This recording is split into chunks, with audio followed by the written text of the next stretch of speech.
الحمد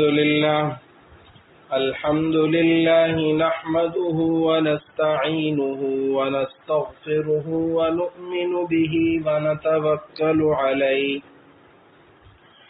ونعوذ بالله من شرور أنفسنا ومن سيئات أعمالنا من يهده الله فلا مضل له ومن يضلله فلا هادي له ونشهد أن لا إله إلا الله وحده لا شريك له ونشهد أن سيدنا وسندنا وحبيبنا ومولانا محمدا عبده ورسوله صلى الله تبارك وتعالى عليه وعلى آله وأصحابه وبارك وسلم تسليما كثيرا. أما بعد فأعوذ بالله من الشيطان الرجيم. بسم الله الرحمن الرحيم. قل إن كنتم تحبون الله فاتبعوني يحببكم الله ويغفر لكم ذنوبكم والله غفور رحيم. قل أطيعوا الله والرسول فإن تولوا فإن الله لا يحب الكافرين. وقال النبي عليه الصلاة والسلام من أعطى لله ومنع لله وأحب لله وأبغض لله فقد استكمل إيمانه أو كما قال النبي عليه الصلاة والسلام. صدق الله مولانا العظيم وبلغنا رسوله النبي الكريم ونحن على ذلك من الشاهدين والشاكرين والحمد لله رب العالمين. محترم خواتین، گزشتہ ہفتے کا درس اس کا خلاصہ یہ تھا کہ میں نے آپ حضرات کے سامنے سورہ آل عمران کی 2 آیات مبارکہ کی تلاوت، ترجمہ اور کچھ تفسیر اور ان سے متعلق رسول اللہ صلی اللہ علیہ وسلم کا ایک ارشاد ذرا وضاحت کے ساتھ پیش کرنا شروع کیا تھا. آیات کریمہ کا ترجمہ دوبارہ سماعت فرما لیں تاکہ تھوڑی بات ذہن میں تازہ ہو جائے کہ اے محبوب، اے نبی، آپ فرما دیجئے اگر تم اللہ سے محبت کرنا چاہتے ہو، اگر تم اللہ کے محبوب بننا چاہتے ہو تو میری پیروی کرو. اللہ تمہیں اپنا محبوب بنا لے گا، تمہارے گناہ تمہاری خاطر بخش دے گا، اور اللہ تو بہت بخشنے والا، رحم کرنے والا ہے. اے محبوب، آپ یہ بھی کہہ دیجئے کہ کہنا مانو، اطاعت کرو اللہ اور اس کے رسول کا. پس اگر وہ یہ بات ماننے سے اپنا چہرہ موڑ لیں تو اللہ ایسے کافروں کو پسند نہیں کرتا. ان آیات میں نے ایک تو یہ بات عرض کی تھی کہ محبت والا جو انداز ہے محبوب بننے کے لیے اللہ نے جناب نبی اکرم صلی اللہ علیہ وسلم کی اتباع کا حکم دیا ہے، اور وہاں اللہ تعالیٰ کا انداز شفقت والا ہے کہ اگر اتباع میں کمی ہو بھی گئی تو اللہ تعالیٰ بخشنے والے بھی ہیں، رحم کرنے والے بھی ہیں. لیکن جہاں اطاعت کا حکم دیا وہاں اللہ تعالیٰ کا انداز ذرا غصے والا ہے، اور اللہ یہ فرما رہے ہیں کہ اگر یہ لوگ آپ کا کہنا ماننے سے روگردانی کریں گے تو اللہ تعالیٰ کو ایسے کافر لوگ پسند نہیں ہیں، ایسے ناشکرے لوگ پسند نہیں ہیں. تو اس سے علماء نے ایک نقطے کی طرف اشارہ کیا تھا جو میں نے عرض کیا تھا کہ اتباع ہمیشہ ان چیزوں میں ہوتی ہے جو مستحب درجے کی چیزیں ہیں یا جناب نبی اکرم سرور دو عالم صلی اللہ علیہ وسلم کی عادات ہیں. ان میں انسان اگر رسول اللہ صلی اللہ علیہ وسلم کی پیروی کی نیت سے کوئی کام کرے گا تو اس پر اجر و ثواب ہوگا، اور اگر وہ اس نیت سے نہیں کرے گا تو وہ کام بہرحال ٹھیک ہوگا، جائز ہوگا. جیسے پانی پینے کا ایک طریقہ ہے، کھانا کھانے کا ایک طریقہ ہے. اب کھانے کا مقصد تو بھوک مٹانا ہے، بھوک مٹانے کا مقصد تو کھڑے ہو کر کھائیں گے، بسم اللہ پڑھ کر کھائیں گے، سنت کے مطابق بیٹھ کر کھائیں گے، نہیں کھائیں گے ہاتھ دھو کر کھائیں گے، کلی کر کے کھائیں گے، کھانے کے بعد ہاتھ دھوئیں گے نہیں دھوئیں گے. بہر صورت کھانا اپنا مقصد آپ کو فراہم کرے گا اور آپ کی بھوک مٹے گی. لیکن اگر آپ کھانا سنت کے مطابق کھا لیں گی، کھانے سے پہلے ہاتھ دھو لیں گی، کھانے شروع کرنے سے پہلے بسم اللہ و برکت اللہ یا بسم اللہ وعلی برکت اللہ پڑھ لیں گی، تو یہ رسول اللہ صلی اللہ علیہ وسلم کی عادات میں سے ہے کہ آپ صلی اللہ علیہ وسلم کوئی بھی کام وہ جب شروع فرماتے تو بسم اللہ سے شروع فرماتے، اور جس بھی کام کا آغاز فرماتے دائیں ہاتھ سے فرماتے. رسول اللہ نے کھانا کھاتے ہوئے اپنے ساتھ ایک بچے کو یہ ادب سکھلایا تھا کہ یا غلام سم اللہ وکل بیمینک وکل مما یلیک، کہ اے لڑکے اللہ کا نام لے کر کھاؤ، داہنے ہاتھ سے کھاؤ اور اپنے سامنے سے کھاؤ. تو یہ آداب ہے کھانے کے، اگر ان کا آدمی لحاظ کرے گا تو رسول اللہ صلی اللہ علیہ وسلم کی اتباع کی نیت سے کرے گا تو ثواب ہوگا، اور اگر نہیں ان آداب کا خیال رکھے گا تب بھی اسے کوئی گناہ نہیں ہوگا. ہاں کچھ چیزیں ہوتی ہیں کہ آداب میں بھی ان کی جو ہے وہ ان کا درجہ اور اہمیت زیادہ ہوتی ہے، جیسے داہنے ہاتھ سے کھانا. جناب نبی کریم صلی اللہ علیہ وسلم نے داہنے ہاتھ سے کھانے کو گویا تاکیدی درجے کا ادب قرار دیا. اور ایک صحابی جو بظاہر تو رسول اللہ صلی اللہ علیہ وسلم پر ایمان بھی لائے تھے، آپ صلی اللہ علیہ وسلم کی چہرہ اقدس کی انہوں نے زیارت بھی کی تھی، لیکن وہ شاید ایمان ان کے دل میں مکمل گھر نہیں کر سکا تھا. وہ بائیں ہاتھ سے کھانا کھا رہے تھے. رسول اللہ صلی اللہ علیہ وسلم نے ان سے کہا کہ بھائی داہنے ہاتھ سے کھاؤ. انہوں نے کہا جی داہنا ہاتھ وہ اٹھتا نہیں ہے اوپر، تو اس لیے میں بائیں ہاتھ سے کھا رہا ہوں. ویسے رسول اللہ نے یہ بات سمجھائی ہے کہ بائیں ہاتھ سے کھانا شیطان کا عمل ہے، اس لیے بائیں ہاتھ سے نہ کھاؤ. تو اس آدمی کو جو رسول اللہ صلی اللہ علیہ وسلم کی زیارت بھی کر چکا تھا، آپ صلی اللہ علیہ وسلم پر ایمان لانے کا دعوے دار بھی تھا، لیکن ایمان اس کے دل میں گھرا نہیں تھا، اس آدمی کا مقصد رسول اللہ صلی اللہ علیہ وسلم کو چپ کروانا تھا جی کہ میرا داہنا ہاتھ نہیں اٹھتا، لیکن حقیقت میں اس کا دائیں ہاتھ ٹھیک تھا، اس کو کوئی خرابی نہیں تھی. تو رسول اللہ صلی اللہ علیہ وسلم نے اسے بددعا دی اور فرمایا کہ اللہ کرے کہ یہ ہاتھ دوبارہ نہ اٹھے، تمہیں دوبارہ اسے اٹھانا نصیب نہ ہو. تو اس کا وہ ہاتھ شل ہو گیا. اب یہ بھی کھانے کا ادب ہے کہ دائیں ہاتھ سے کھایا جائے، لیکن یہ ادب ذرا ایسا آپ کہہ سکتی ہیں اسے کہ یہ واجب درجے کا ہے، اس کی خلاف ورزی جائز نہیں ہے. تو ہر چیز کی حیثیت الگ ہوتی ہے، درجہ الگ ہوتا ہے. لیکن عموماً کھانے پینے کے جو آداب ہیں، اب پینے میں 3 سانس لینا، ٹھیک ہے، بیٹھ کر پانی پینا، یہ کھانے کا ادب ہے، یہ پینے کا ادب ہے. لحاظ کریں گی تو ثواب ہوگا، رسول اللہ صلی اللہ علیہ وسلم کی پیروی کی نیت سے کریں گی تو ثواب ہوگا. نہیں کریں گی، کھڑے کھڑے پانی پی لیں گی، ایک سانس میں گھٹا پانی پی لیں گی، تب بھی جو ہے وہ پانی تو آپ کی پیاس بجھا دے گا، لیکن یہ عمل خالص ایک طبعی عمل ہوگا، ایک ضرورت کا عمل ہوگا جو آپ نے پیاس کے نتیجے میں کیا اور پیاس آپ کی بجھ گئی، لیکن اس پر آپ کو کوئی ثواب نہیں ملے گا. جبکہ میں عرض کر چکا تھا کہ رسول اللہ صلی اللہ علیہ وسلم کے جو امت پر احسانات ہیں، ان میں سے ایک احسان یہ بھی ہے کہ آپ صلی اللہ علیہ وسلم نے ہمیں زندگی گزارنے کا وہ طریقہ سکھایا کہ جس طریقے پر چل کر ہم اپنی دنیا کو بھی دین بنا سکتے ہیں. صرف یہ ہے کہ جو کام ہم کر رہے ہیں وہ کام جائز ہو، شریعت کی نظر میں ناجائز نہ ہو، اور دوسرا اس کو انجام دینے کا طریقہ جناب نبی اکرم سرور دو عالم صلی اللہ علیہ وسلم والا اپنا لیں. اب اس میں نے عرض کیا تھا کہ انسان کو زندگی کے اندر کچھ رویے ایسے ہیں جو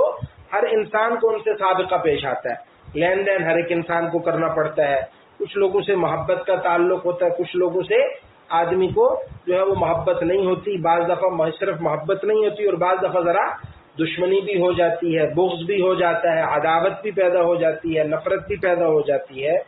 تو ایسے چاروں جو ہے وہ تعلقات کے حوالے سے جناب نبی اکرم صلی اللہ علیہ وسلم نے ایک ہدایت ارشاد فرمائی حدیث پاک میں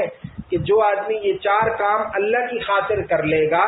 اللہ کی خوشنودی کے لیے کرے گا، اس میں اپنی ذاتی ایگو کو، ذاتی انا کو شامل نہیں ہونے دے گا، کسی کو وقت دے گا، مال دے گا، خدمت دے گا تو اللہ کی خاطر دے گا، کسی سے مال روکے گا، اپنا وقت نہیں دے گا، اسے اپنی سروسز فراہم نہیں کرے گا صرف اس لیے کہ اللہ راضی ہو جائے، تو اس آدمی نے اپنا ایمان مکمل کر لیا۔ دو چیزیں مزید تھیں جو بیان ہونا باقی تھیں اور آج کی نشست میں آپ کے سامنے بیان کرنا ہے، وہ ہے اللہ کے لیے محبت کرنا اور اللہ کے لیے کسی سے بغض اور نفرت کرنا۔ میں نے عرض کیا کہ رویے ایسے ہیں محبت اور نفرت کے کہ ہر انسان کو اس سے واسطہ پڑتا ہے، کچھ لوگوں سے دل اپنائیت محسوس کرتا ہے اور کچھ لوگوں سے دیکھتے ہی دل کے اندر ایک اجنبیت آ جاتی ہے۔ اور یہ بات بھی میرے سامنے حدیث ابھی کھلی ہے، حضرت عائشہ رضی اللہ تعالیٰ عنہ فرماتی ہیں کہ جناب نبی کریم صلی اللہ علیہ وسلم نے ارشاد فرمایا الارواح جنود مجندۃ، کہ روحیں جو ہے وہ مختلف جو ہے وہ فوجوں اور لشکروں کی شکل میں تھیں عالم ارواح کے اندر۔ جب سب ارواح کو اللہ نے اکٹھا کیا تو وہاں روحیں مختلف بڑے بڑے لشکروں کی شکل میں تھے، لشکر کے لشکر تھے روحوں کے، لیکن فما تعارف منها ائتلف، وہاں جن روحوں کو آپس میں ایک دوسرے سے تعارف ہو گیا تو دنیا میں بھی آ کر ان کے اندر محبت اور الفت محسوس ہوتی ہے، اور جو وہاں ایک دوسرے سے کھینچی کھینچی رہیں وما تناکر منها اختلف، تو ان میں دنیا میں بھی اجنبیت اور دوری اور فاصلہ وہ رہتا ہے، وہ ایک دوسرے سے اپنے آپ کو قریب محسوس نہیں کرتی۔ بہرحال یہ چیز ہے کہ کچھ لوگوں سے آدمی کو اجنبیت کی ایک دیوار نظر آتی ہے، ان سے قریب ہونا انسان کو دو بھر لگتا ہے، مشکل لگتا ہے، تو یہ ہے ہماری فطرت میں ہے، اور ہمارا عالم ارواح کا جو ملاقات ہے اس کا عکس اور اس کا اثر وہ ہمیں دنیا کی زندگی میں نظر آتا ہے۔ بہرحال کہنے کا مقصد یہ ہے کہ محبت اللہ کے لیے ہو۔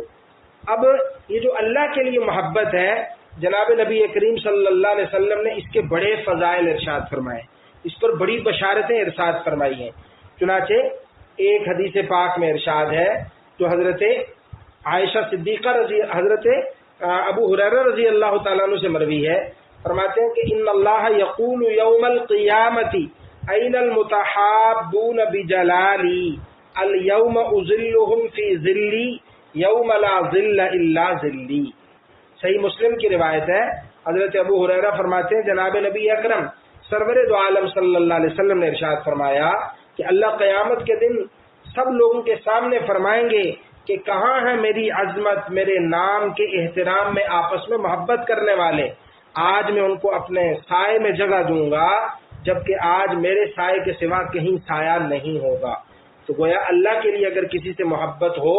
اللہ کے لیے محبت ہونے کا مطلب یہ ہے کہ کوئی دنیاوی مفاد، کوئی عہدہ، کوئی لالچ، کوئی ایک دوسرے سے مفاد کا تعلق نہ ہو، صرف اور صرف دو گھڑی جیسے ابھی آپ اور میں بیٹھے ہیں یہاں پر تو ہم اللہ کی خاطر بیٹھے ہیں، اللہ کے رسول صلی اللہ علیہ وسلم کے قرآن کو، حدیث کو سننے، سمجھنے، بیان کرنے کے لیے بیٹھے ہیں۔ میرا آپ سے کوئی دنیاوی مقصد نہیں، آپ کو مجھ سے کوئی دنیاوی مقصد نہیں۔ ایسا جو تعلق خالص خلوص پر مبنی ہوتا ہے، اس میں کوئی مفاد نہیں ہوتا، کوئی دنیاوی لالچ شامل نہیں ہوتا، اس تعلق کو کہا جاتا ہے کہ یہ محبت اللہ کے لیے ہے، اور یہ محبت اللہ کے لیے یہ قیامت کے دن آپ کو عرش عظیم کا سایہ دلوائے گی۔ اور ایک اور حدیث پاک میں آتا ہے جو حضرت ابو ہریرہ سے مروی ہے کہ پچھلی امتوں کا کوئی بندہ اپنے کسی بھائی کے لیے کے ملنے کے لیے دوسری بستی میں گیا، تو جب وہ جا رہا تھا راستے میں اللہ تعالیٰ نے اس کے راستے میں ایک فرشتے کو انتظار پر بٹھا دیا کہ جب وہ بندہ یہاں سے گزرے تو اس سے پوچھنا کہ تم کہاں جا رہے ہو۔ تو چنانچہ وہ آدمی کے سامنے وہ فرشتہ آیا اور اس نے اس سے پوچھا کہ بھائی کہاں کا ارادہ ہے؟ تو وہ کہنے لگا میں اپنے ایک بھائی کی ملاقات کے لیے اس اگلی والی بستی میں جا رہا ہوں۔ تو وہ فرشتہ اس سے کہنے لگا کیا اس کا کوئی احسان ہے، کیا اس کا کوئی تمہارے ساتھ نیکی کا معاملہ ہے جس کا صلہ دینے، جس کا احسان اتارنے تم وہاں جا رہے ہو؟ انہوں نے کہا نہیں، میں تو صرف اور صرف اس سے اللہ کی خاطر محبت کرتا ہوں، تو اس لیے اس کی ملاقات کے لیے جا رہا ہوں۔ تو فرشتہ اس سے کہنے لگا کہ مجھے اللہ نے تمہارے پاس اپنا قاصد بنا کر بھیجا ہے کہ جس طرح تم اللہ کی خاطر اس سے محبت کرتے ہو، اللہ بھی تم سے محبت رکھتے ہیں۔ اس لیے فرمایا کہ اگر کسی سے اللہ کے لیے محبت ہو تو وہ اسے بتلا دینا چاہیے کہ بھئی میں تم سے اللہ کی خاطر محبت کرتا ہوں، اس جذبے کو چھپانا نہیں چاہیے۔ اور ایک اور حدیث جو آپ کو سنانا چاہتا ہوں وہ یہ ہے کہ رسول اللہ صلی اللہ علیہ وسلم نے فرمایا، حضرت عمر فاروق رضی اللہ تعالیٰ عنہ اس حدیث کے راوی ہیں کہ اللہ کے کچھ بندے ایسے ہوں گے قیامت کے دن میدان محشر میں کہ جو انبیاء بھی نہیں ہوں گے، شہداء بھی نہیں ہوں گے، لیکن ان پر انبیاء اور شہداء قیامت کے دن رشک کریں گے، کیونکہ ان کو اللہ کے ہاں جو مقام اور مرتبہ حاصل ہوگا وہ مقام اور مرتبہ انبیاء کے لیے بھی قابل رشک ہوگا۔ اب یہاں آپ کے دل میں ایک سوال پیدا ہو سکتا ہے طالب علمانہ کہ ایسا کون سا عمل ہے کہ جو انبیاء کے لیے بھی قابل رشک ہو جائے گا؟ انبیاء کے عمل تک تو کبھی امتی نہیں پہنچ سکتا۔ تو اس پر میں آپ کو ایک واقعہ بھی مجھے یاد آ رہا ہے اپنے استادوں کا، وہ بھی سناتا ہوں اور ایک بات بھی جو ہے وہ سمجھاتا ہوں۔ وہ علمی بات ہے، سنجیدہ بات ہے کہ دیکھیں بیٹا کبھی باپ سے مقام اور مرتبے میں بڑھ بھی جاتا ہے، بیٹا زیادہ پڑھ جاتا ہے، بیٹے کو اللہ تعالیٰ عہدہ اچھا دے دیتے ہیں، بیٹے کو اللہ تعالیٰ دنیاوی وجاہت، مقام اور مرتبہ زیادہ دے جاتے ہیں، لیکن اس کے باوجود بھی باپ اس سے حسد نہیں کرتا، جیلس نہیں ہوتا کہ اس کو یہ بڑا مقام، عہدہ، مال و دولت کیوں زیادہ حاصل ہوا، تو وہ اس پر جیلس نہیں ہوتا، وہ اس کو دیکھ کر خوش ہوتا ہے۔ تو یہاں پر بھی رشک آنے سے مراد انبیاء کی اپنی امتوں کے ان افراد کے اعلیٰ مقام اور مرتبے کو دیکھ کر خوش ہونا مراد ہے کہ اللہ کے انبیاء اپنے ان امتیوں کے مقام اور مرتبے کو دیکھ کر خوش ہوں گے، اور ان کو شہداء سے بھی زیادہ مقام اور مرتبہ حاصل ہوگا تو شہداء بھی خوش ہوں گے۔ شہداء تو ان کی طرح ہی انسان ہوں گے، لیکن انبیاء بہرحال جس طرح باپ اپنے بیٹے کی خوشی اور مقام پر خوش ہوتا ہے، جیلس نہیں ہوتا، ایسے ہی انبیاء ان کی ترقی کو دیکھ کر، ان کے مقامات کو دیکھ کر خوش ہوں گے۔ اور ایسا ہو سکتا ہے، اس میں ہمیں اپنے ایک استاد جن سے ہم نے بہت کچھ سیکھا، اللہ ان کی قبر کو کروڑ رحمتوں سے بھر دے، مولانا محمود اشرف صاحب نور اللہ مرقدہ، وہ ایک مرتبہ درسگاہ میں تشریف لائے، میرے استاد سے ابھی 2-3 سال پہلے ان کا انتقال ہوا۔ وہ تشریف لائے اور کہنے لگے کہ آج میرے استاد بھی جو ہے وہ تھوڑی دیر بعد کلاس میں تشریف لائیں گے۔ چنانچہ تھوڑی دیر بعد ان کے استاد بھی تشریف لائے، ہمارے استادوں کے استاد بھی آ گئے۔ اب حضرت نے اپنے استادوں سے درخواست کی کہ یہ میرے بچے ہیں، شاگرد ہیں، ان کو آپ حدیث کی اجازت مرحمت فرمائیں۔ تو خود حضرت ان کے ساتھ ادب کے ساتھ بیٹھ گئے۔ اب بڑے حضرت جو ہے ان کا نام تھا مولانا عبید اللہ صاحب، یہ جامعہ اشرفیہ لاہور ایک مدرسہ ہے، وہاں کے وہ پرنسپل تھے۔ تو انہوں نے پھر ہمارے استادوں کی تعریف میں ایک عجیب و غریب بات کہی۔ وہ بات جو ہے وہ مجھے بڑی یاد آتی ہے، وہ یہ ہے کہ فرمانے لگے کہ بھئی میری اور مولانا محمود صاحب کی، مولانا محمود اشرف صاحب کی مثال ایسی ہے جیسے کسی بطخ نے مرغی کا بچہ پالا ہو، نہ کسی مرغی نے بطخ کا بچہ پالا ہو، کسی مرغی نے اس کو بطخ کا انڈا ملا، اس نے اس کو سینچا، اپنے سینے کی گرمائش فراہم کی، اور جو وقت ہوتا ہے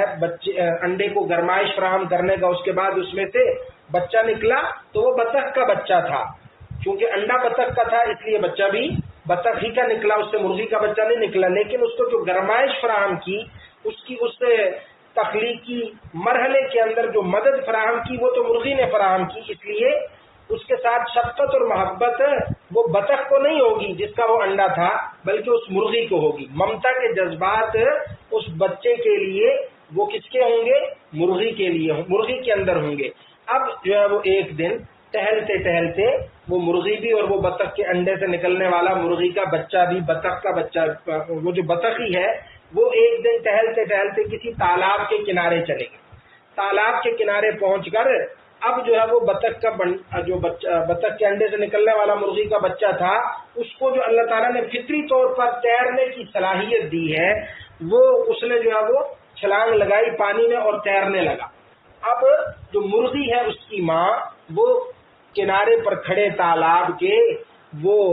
رشک کی نگاہوں سے خوشی خوشی اس کو تیرتے ہوئے دیکھ رہی ہے، کیونکہ مرغی کو تو تیرنا آتا نہیں، تیرنا تو اللہ تعالیٰ نے بطخ کو سکھایا ہے کہ اسے تیرنے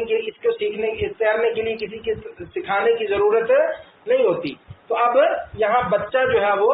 مرغی کا، وہ مرغی سے ایک قدم آگے بڑھ گیا کہ اس کو تیراکی آ گئی، حالانکہ اس کی ماں مرغی کو تیراکی نہیں آتی۔ تو کہنے لگے ایسے ہی جو تمہارے استاد ہیں بیٹو مولانا محمود اشرف صاحب، یہ ایسے ہی ہیں کہ ہم ان کی ماں تو کہلاتے ہیں علمی طور پر کہ ہم نے ان کو پڑھایا، لیکن اللہ نے آج ان کو جو مقام اور مرتبہ دیا ہے، تو میری مثال ان کے مقام اور مرتبے کو دیکھ کر ایسے ہی ہے جیسے تالاب کے کنارے کھڑی مرغی جو اپنے بطخ کے انڈے کو سینچ کر جو اسے اللہ نے بچہ دیا، جیسے وہ اس کو تالاب میں تیرتے ہوئے دیکھ کر خوش ہوتی ہے، ایسے ہی میں ان کے مقام اور مرتبے کو دیکھ کر خوش ہو رہا ہوں کہ اللہ نے ان کو بڑا نوازا ہے۔ تو یہ مثال اس وقت میں اسی حدیث کی تشریح کے ضمن میں آپ کو سنا رہا ہوں کہ قیامت کے دن کچھ لوگ ہوں گے جن کو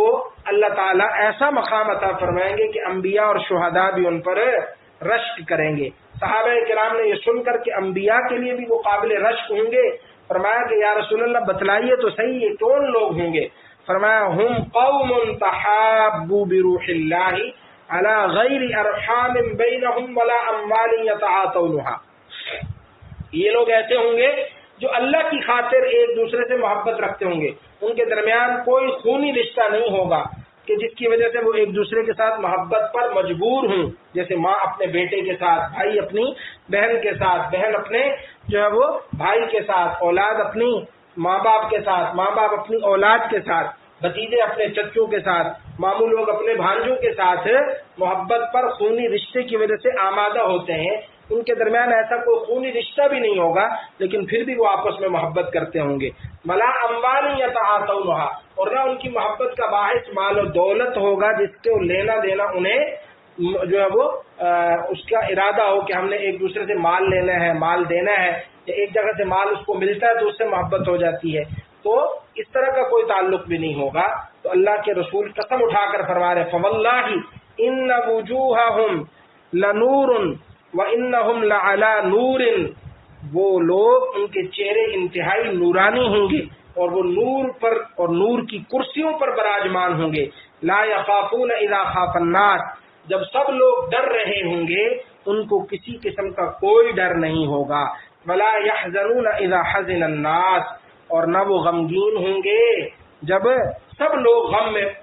پھنسے ہوئے ہوں گے۔ اور رسول اللہ صلی اللہ علیہ وسلم نے پھر اس مقام کے لیے ریفرنس کے طور پر قرآن کریم کی ایک آیہ مبارکہ تلاوت کی، الا ان اولیاء اللہ لا خوف علیہم ولا هم یحزنون، کہ سنو سنو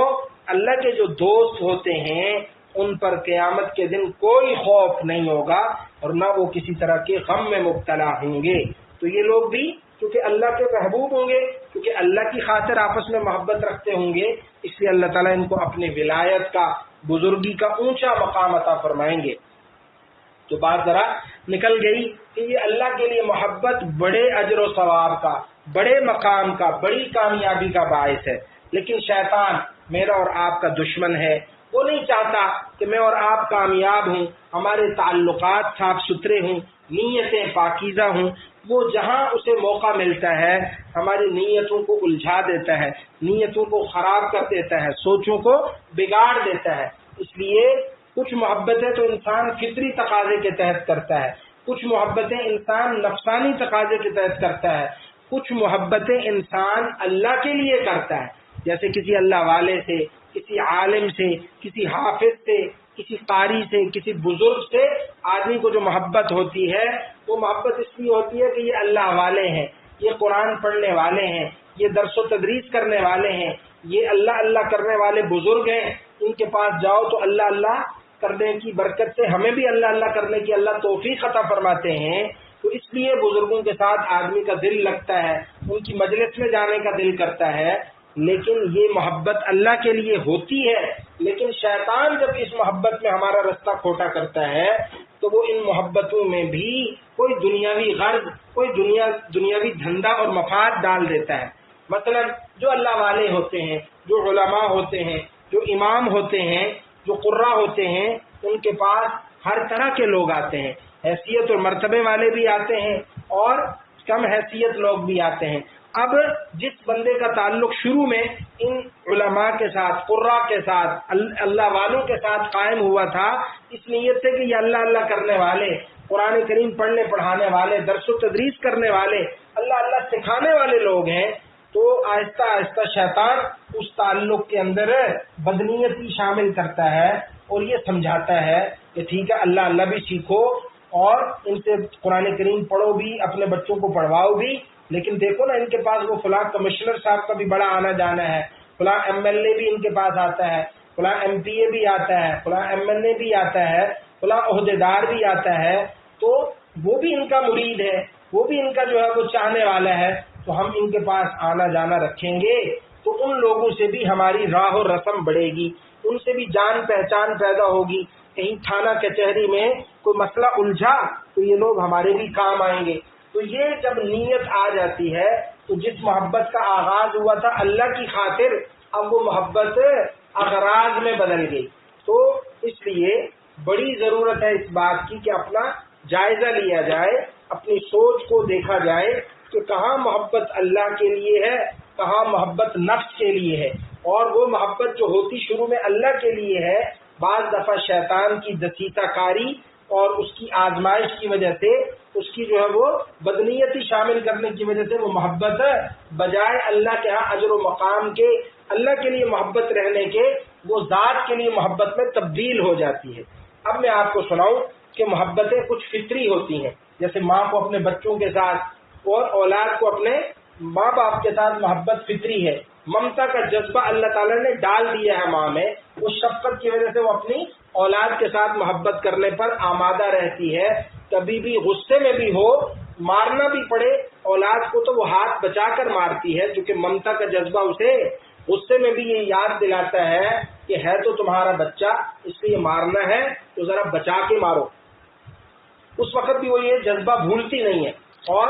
اولاد اس کی محبت ذرا ماں کے معاملے میں کافی کمزور ہوتی ہے، وہ جب تک شفقت کا نوالا ملتا رہتا ہے، ہمہ وقت توجہ اور شفقت نصیب ہوتی ہے، تب تک تو وہ ماں کا دلارا اور پیارا ہوتا ہے، لیکن جو ہی وہاں سے کوئی سخت ڈانٹ کھانے کو پڑے تو اس کے دل میں پھر طرح طرح کے منفی خیالات بھی امنڈ آتے ہیں۔ لیکن بہرحال دونوں طرف سے یہ محبت طبعی ہے، اور کچھ محبتیں نفسانی ہوتی ہیں، جیسے میاں بیوی کو ایک دوسرے سے محبت ہے، یہ محبت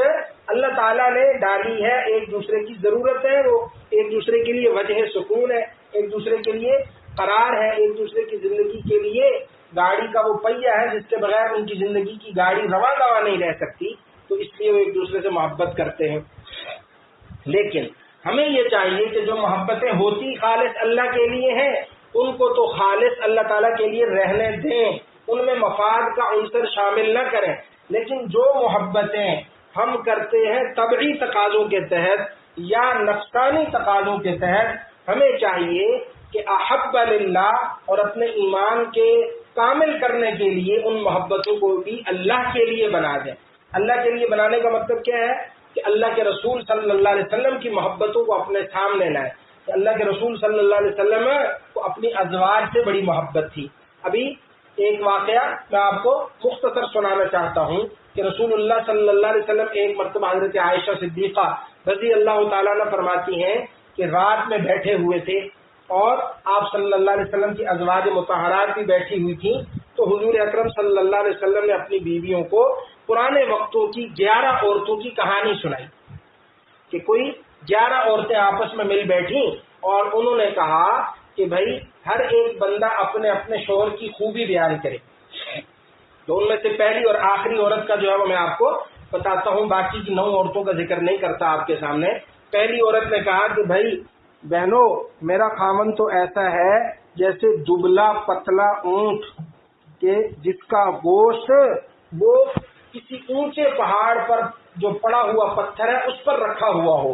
کہ نہ تو آدمی وہاں تک پہنچ سکتا ہو کہ رستہ دشوار گزار ہے، اور نہ ہی جو ہے وہ اسے کسی طریقے سے آدمی کو نیچے لانے کی خواہش ہو، کیونکہ گوشت ہی جو ہے وہ بہت دبلا پتلا اور کام کا نہیں ہے۔ تو مطلب یہ ہے کہ میرا جو ہے وہ خاوند وہ اس طرح ہی ہے جیسے دبلے پتلے اونٹ کا گوشت پہاڑ کی چوٹی پر ہو، کہ اسے لانا بھی مشکل اور اسے کھانے کی تمنا کرنا بھی مشکل، اس کو لانے کی چاہ بھی پیدا نہیں ہوتی، اور اگر چاہ پیدا ہو بھی جائے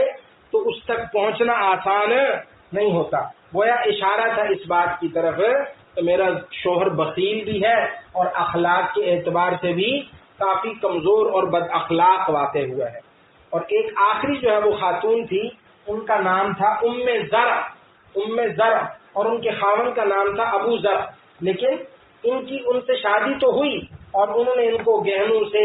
اور خوراک سے ہر طرح جو ہے وہ ان کو عیش و آرام فراہم کیا، لیکن ان کی وہاں کوئی اولاد نہیں ہوئی۔ ان کی پہلے خاوند سے بیٹا بھی تھا، بیٹی بھی تھی، اور یہ جو ہے وہ خاتون جو ان کے ہاں شادی کر کے گئی تو یہ ایک ایسے خاندان سے گئی تھی جہاں کوئی ناز و نعمت، کوئی آرام آسائش نہیں تھا، تو وہ بڑے پورے جو ہے وہ خاندان میں بیاہی گئی، اور وہاں ہر طرح کی آسائش، حتیٰ کہ ساس کی طرف سے بھی ان کو بڑی آسائش وہاں پر ملی۔ لیکن بہرحال ایک وقت ایسا آیا کہ ابو ذرا کسی سفر پر گئے اور ان کو کوئی خاتون پسند آ گئی اور انہوں نے ان سے شادی کر لی، اور شادی کرنے کے بعد ام ذرا کو اپنی بیوی کو طلاق دے دی۔ اب یہ خاتون بھی وہاں سے نکلی اور دوسری جگہ جو ہے وہ جا کر ان کی شادی ہوئی۔ وہاں شادی کے بعد بھی شوہر نے بڑے جو ہے وہ ان کے ساتھ احسانات کیے، لیکن وہ پھر بھی یاد کرتی ہیں تو اپنے پہلے خاوند کو، اور کہتی ہیں کہ نہیں، دوسرے خاوند نے بھی عیش و آرام فراہم کرنے میں، ناز اور نخرے اٹھانے میں کمی نہیں کی، لیکن اس کے باوجود جو مرتبہ، جو عزت، جو رسپیکٹ، جو احترام، جو راحت مجھے ابو ذرا کے ہاں ملی وہ مجھے دوسرے خاوند کے ہاں نہیں ملی۔ تو طلاق کے باوجود بھی ان کو اپنے پہلے خاوند سے نفرت نہیں ہوئی۔ تو حضرت عائشہ صدیقہ رضی اللہ تعالیٰ عنہ فرماتی ہیں کہ جناب نبی کریم صلی اللہ علیہ وسلم نے ہمیں یہ 11 عورتوں کی کہانی سنائی، اور پھر آخر میں فرمایا کہ میں تم سب کے لیے ویسے ہی ہوں جیسے ام ذرا کے لیے ابو ذرا تھے، کہ میرا تمہارے ساتھ جو لطف کا، محبت کا تعلق ہے، یہ محبت کا تعلق ایسا ہے۔ ویسے تو ازواج مطہرات کے لیے قرآن کریم کا حکم ہے وَلَا تَنكِحُوا أَزْوَاجَهُ مِن بَعْدِهِ أَبَدًا، کہ تم نبی کی بیویوں سے کبھی بھی ان کے بعد شادی نہیں کرنا، کیونکہ وہ ان جو نبی کی ازواج ہیں وہ امت کی مائیں ہیں۔ حقیقی ماؤں کے ساتھ جس طریقے سے نکاح حرام ہے، نبی اکرم سرور دو عالم صلی اللہ علیہ وسلم کی ازواج کے ساتھ بھی امت کی مائیں ہونے کی وجہ سے امت کے افراد کے لیے نکاح حرام ہے۔ لیکن فرمایا کہ بھائی میں بھی تمہارے لیے ایسا ہی ہوں جیسے ابو ذرا ام ذرا کے لیے تھے، کہ طلاق ہو گئی، تعلق ختم ہو گیا، لیکن اس کے باوجود ان کا احترام، ان کی محبت، ان کا داد و دہش، ان کے ناز نخرے اٹھانا، ان کے زیورات، ان کے کپڑے، ان کے گھر کی نعمتیں اور آسائشیں وہ انہیں نہیں بھولی۔ تو اس طرح تم بھی مجھے بھولے نہیں بلا پاؤ گی۔ تو یہ رسول اللہ صلی اللہ علیہ وسلم نے فرمایا۔ تو یہ جو انداز ہے کہ کبھی جو ہے وہ گھر میں بیٹھ کر اپنے بیوی کے ساتھ، اپنے بچوں کے ساتھ وقت بتانا، ان کے ساتھ کوئی جو ہے وہ خوش کن گفتگو کرنا، کوئی لطیفہ سنانا، کوئی ہنسی کھیل کی بات کرنا، یہ جناب نبی اکرم سرور دو عالم صلی اللہ علیہ وسلم کی سنت ہے، اور یہ بیوی سے محبت ہے، یہ جناب نبی کریم صلی اللہ علیہ وسلم کی ادا ہے۔ آپ صلی اللہ علیہ وسلم نے حضرت عائشہ صدیقہ رضی اللہ تعالیٰ عنہ سے 2 مرتبہ جو ہے وہ ایسی جگہ پر جہاں کوئی شاید دیکھنے والا نہیں تھا، آپ صلی اللہ علیہ وسلم نے دوڑ کا مقابلہ بھی کیا۔ ایک مرتبہ حضرت عائشہ صدیقہ رضی اللہ تعالیٰ عنہ نکل گئی تھی آگے، اور دوسری مرتبہ جناب نبی کریم صلی اللہ علیہ وسلم آگے بڑھ گئے، اور اس وقت حضرت عائشہ تھوڑی جو ہے وہ فربے ہو گئی تھی، تھوڑا جسم پرگوشت ہو گیا تھا۔ رسول اللہ صلی اللہ علیہ وسلم دوڑ میں آگے بڑھ گئے، تو پھر فرمایا آپ صلی اللہ علیہ وسلم نے تل کا بتل کا، کہ یہ جو اب کی مرتبہ کا میرا بڑھنا ہے یہ پچھلی مرتبہ کے تمہارے پہلی مرتبہ کے آگے بڑھنے کے بدلے میں ہے، اب ہم دونوں کیا ہو گئے، برابر ہو گئے۔ کبھی حضرت عائشہ صدیقہ رضی اللہ تعالیٰ عنہ کا دل چاہ رہا ہے ہنسی کھیل کود کے جو ہے وہ معاملات دیکھنے کو، تو آپ صلی اللہ علیہ وسلم اپنے کندھے کو ان کے لیے اوڑھ بنا کر اس کے اوپر ان کو اپنا جو ہے وہ چہرہ رکھ کر حبشیوں کے نیزہ بازی کے کرتب دیکھنے کا موقع دیتے ہیں۔ اور حضرت عائشہ فرماتی ہیں کہ تم کیا سمجھو گے ایک نوعمر لڑکی کا دل کتنی دیر میں بھرتا ہے، لیکن جناب نبی کریم صلی اللہ علیہ وسلم نے ذرا بھی نہیں فرمایا کہ عائشہ اب بس بھی کر دو، نہیں، جب تک میں وہاں کھیل دیکھنے میں مگن رہی آپ صلی اللہ علیہ وسلم آڑ بن کر میرے لیے وہاں دروازے کے اوپر دروازے کی چوکھٹ پر کھڑے رہے۔ تو یہ جو ہے وہ حضرت عائشہ صدیقہ رضی اللہ تعالیٰ عنہ بتلاتی ہیں کہ کیسے جناب نبی کریم صلی اللہ علیہ وسلم نے ان کی محبت کی خاطر ان کے ناز اٹھائے اور ان کے انداز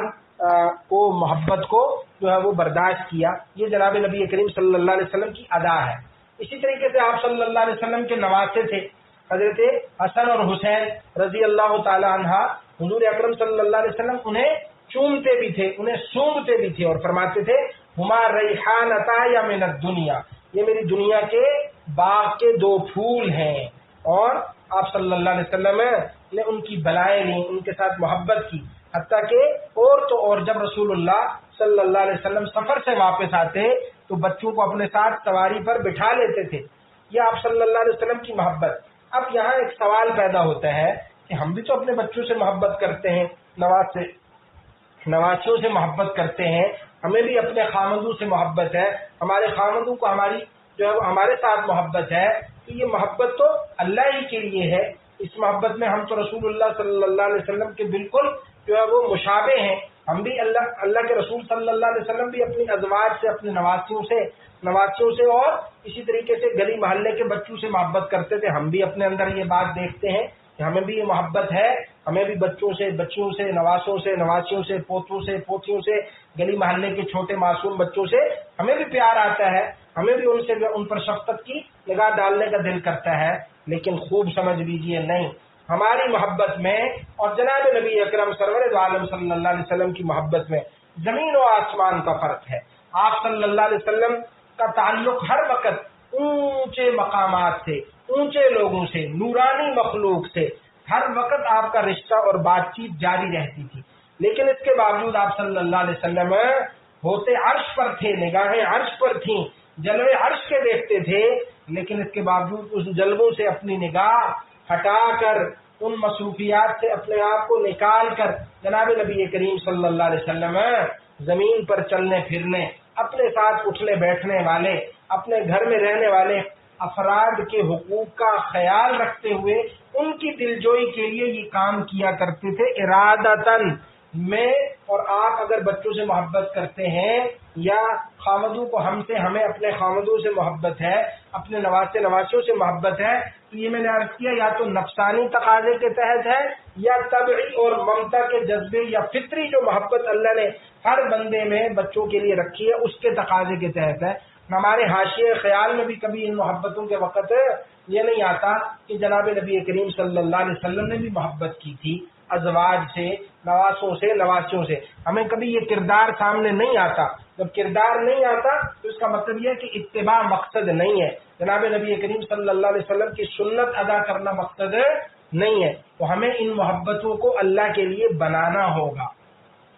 اور ایک اور دلچسپ بات یاد آ گئی کہ بھائی بظاہری طور پر تو ہمیں لگتا ہے کہ ہماری حالت رسول اللہ صلی اللہ علیہ وسلم کی حالت کے مشابہ ہے، لیکن میں نے عرض کیا کہ اس میں بڑا فرق ہے، سوچ کا بہت بڑا فرق درمیان میں ہے۔ ہماری سوچ قطعاً رسول اللہ صلی اللہ علیہ وسلم کی سوچ جیسی نہیں ہے، ہمیں ان جیسی سوچ اپنانے کی ضرورت ہے۔ ابھی ہم صرف ظاہری طور پر ایک ہیں، جب ہم سوچ اپنائیں گے پھر اللہ تعالیٰ حقیقت بھی وہ نصیب فرما دیں گے۔ اور اس فرق کو اگر سمجھنا ہو تو یوں سمجھیے، ایک آدمی ہے جو نہر عبور کرنا چاہتا ہے، وہ اس کنارے پر کھڑا ہے، اور دوسرا آدمی ہے جو نہر تیر کر عبور کر کے دوسرے کنارے پر کھڑا ہو چکا ہے، جا کر پہنچ چکا ہے۔ تو اب دیکھنے میں دونوں کناروں پر جو افراد کھڑے ہیں، دیکھنے میں ان دونوں کی حالت ایک جیسی ہے کہ ایک جو ہے وہ نہر کے ایک کنارے پر ہے، دوسرا نہر کے دوسرے کنارے پر ہے، دیکھنے میں دونوں کی حالت ایک جیسی ہے، لیکن اگر ذرا غور کیا جائے تو دونوں کی حالت میں زمین آسمان کا فرق ہے۔ جو ایک کنارے پر کھڑا ہے اس نے ابھی اپنے پاؤں کے تلووں کو نہر کا پانی تک بھی نہیں لگایا، یہ نہر کی تیز و تند موجوں میں داخل ہی نہیں ہوا، اس نے پانی کی ٹھنڈک جسم تک پہنچنے ہی نہیں دی، یہ تو ابھی کنارے پر کھڑا ہے، اس نے تو ابھی اپنا سفر شروع بھی نہیں کیا، تیراکی کا سفر شروع بھی نہیں کیا، چھلانگ بھی نہیں لگائی۔ اور دوسرا آدمی جو دوسرے کنارے پر کھڑا ہے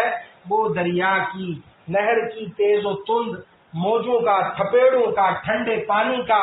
مقابلہ کر کے بسلامت دوسرے کنارے پر پہنچ چکا ہے۔ تو جیسے دونوں کناروں پر کھڑے دو افراد دیکھنے میں ایک جیسے ہیں، حقیقت میں ایک جیسے نہیں، ایسے ہی میں اور آپ جو ابھی دین کے طالب علم ہیں ابتدائی، اور رسول اللہ صلی اللہ علیہ وسلم جو دین کے عمل کے لحاظ سے منتہی درجے پر پہنچ چکے ہیں، آخری درجے پر پہنچ چکے ہیں، ہماری حالت صرف دیکھنے میں ایک جیسی ہے، حقیقت میں ایک جیسی نہیں ہے۔ تو بہرحال یہ جناب نبی کریم صلی اللہ علیہ وسلم کا ہی حوصلہ تھا کہ آپ سارے تقاضوں کو نبھاتے تھے، بیک وقت ایسے تقاضے بھی نبھاتے تھے جو بہت مشکل ہوتے ہیں، ایک دوسرے کے ساتھ وہ تقاضے الجھ جاتے ہیں، میں اور آپ وہ تقاضے نہیں پورے کر سکتے۔ ہم ایک وقت میں اگر غصے میں ہیں تو اسی وقت اگر ہمیں مسکرانا پڑ جائے تو ہم مسکرانے کے لیے تیار نہیں ہوتے، اور نہ ہمیں اس کے لیے ایسا اللہ ہے کہ کوئی کریکٹر ہی ایسا ہو، کوئی ایکٹر ہو تو وہ ایکٹر تو بیک وقت ہنس بھی سکتا ہے، رو بھی سکتا ہے، لیکن حقیقی زندگی میں ہنستے ہوئے رونا یا روتے ہوئے ہنسنا یہ بڑا مشکل کام ہے۔ لیکن جناب نبی کریم صلی اللہ علیہ وسلم کی زندگی میں دیکھیں تو ہمیں وہ بیک وقت مجاہد بھی نظر آتے ہیں، بیک وقت امام بھی نظر آتے ہیں، بیک وقت معلم اور استاد بھی نظر آتے ہیں، بیک وقت وہ قائد افواج بھی نظر آتے ہیں، بیک وقت وہ قاضی اور منصف بھی نظر آتے ہیں۔ آپ صلی اللہ علیہ وسلم کی ذات میں یہ سارے تقاضے، اور ہمیں وہ ایک بہترین شوہر بھی نظر آتے ہیں، ہمیں وہ ایک خوبصورت باپ بھی نظر آتے ہیں، ہمیں وہ ایک مشفق اور ہمدرد دوست بھی نظر آتے ہیں۔ یہ سارے تقاضے آپ صلی اللہ علیہ وسلم کی ذات میں جمع تھے، اور آپ نے سارے تقاضوں کو احسن انداز میں نبھایا۔ تو آج کی نشست کا حاصل یہ ہے کہ جتنے محبت کے رشتے ہیں ان محبت کے رشتوں میں اپنی سوچ کو بدلیے، اپنے انداز کو بدلیے، اور اس کے لیے مشق کیجیے۔ جب گھر میں داخل ہوں خامن پر نظر پڑے تو نگاہ بدلیے اور سوچ کا زاویہ بدلیے، اور اس نگاہ میں محبت ارادتاً شامل کیجیے، رسول اللہ صلی اللہ علیہ وسلم کی اتباع کو شامل کیجیے، محبت فی اللہ، اللہ کے لیے محبت کے جو ابھی میں نے فضائل سنائے ان کو شامل کیجیے۔ اسی طریقے سے بچے نظر آئیں ان کے ساتھ محبت میں جناب نبی کریم سرور عالم صلی اللہ علیہ وسلم کے اسوے کو شامل کیجیے۔ اسی طریقے سے نواسوں کے ساتھ محبت اور بلائیں لینے کا دل چاہے تو حضرات حسنین کریمین کے ساتھ جناب نبی کریم صلی اللہ علیہ وسلم کی محبت کے اسوے کو سامنے رکھیے، تب جا کر اللہ تعالیٰ وہ مقام عطا فرمائیں گے کہ ہماری محبتیں اللہ کے لیے ہوں گی۔ اور یہ مشق کے بغیر نہیں ہوتا، جب تک مشق نہیں کریں گے اس وقت تک یہ محبتوں کا رخ نہیں بدلے گا۔ یہ محبت طبعی اور فطری تقاضوں کے تحت ہی جاری رہیں گی، ان میں اللہ کے لیے محبت کا رنگ شامل نہیں ہوگا۔ ہمارے دادا پیر حضرت ڈاکٹر عبدالحی عارفی نور اللہ مرقدہ فرماتے تھے کہ میں نے زندگی میں سال ہر سال اس بات کی مشق کی ہے کہ گھر گیا، کھانے کی بھینی بھینی خوشبو وہ بھوک کی چاہ کے اندر اضافے کا باعث تھی، اور دل چاہ رہا تھا کہ لپک کر دسترخوان پر بیٹھوں اور گرما گرم کھانا کھاؤں، لیکن میں نے ایک لمحے کے لیے اپنے ہاتھ روک لیے، سوچا کہ جناب نبی کریم صلی اللہ علیہ وسلم کھانا کس طرح کھاتے تھے، میں سوچ کر اپنے آپ کو اس طریقے پر لایا جو اللہ اور اللہ کے رسول کی چاہت تھی، اللہ اور اللہ کے رسول کا بتلایا ہوا طریقہ تھا، پھر میں نے سنت کے مطابق کھانا کھایا۔ اب عادت ہو گئی ہے کہ اب